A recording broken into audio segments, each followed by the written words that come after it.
હું ભણતો ત્યારે એક કવિતા આવતી, હાડ ચામડા બહુ બહુ ચૂંથ્યાઓ, ચાખોજી મધ મીઠું. નોતરું દેવા ખોળું તમને, આજે મુખડું દીઠું. રીંછ જાય છે આગળ, એના પગ ધબ ધબ. સિંહ જાય છે પાછળ, એની જીભ લબલબ. મધપુડાનું વન હતું, ત્યાં નહીં માખોનો પાર.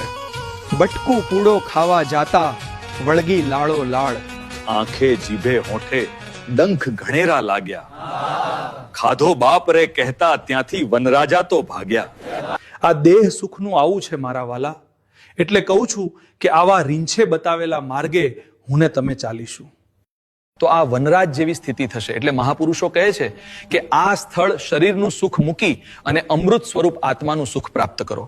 તો સમાજના આવા રીંછો મને તમને એમ સમજાવે છે કે સંસારમાં જ સુખ છે, શરીરમાં જ સુખ છે. પણ મારા મહાન સંતો એવું કહે છે કે શરીરનું કે સંસારનું સુખ ભોગવવા જેવું નથી, નહીતર આની લાલ 84 લાખ યોનિમાં ભટકાવશે.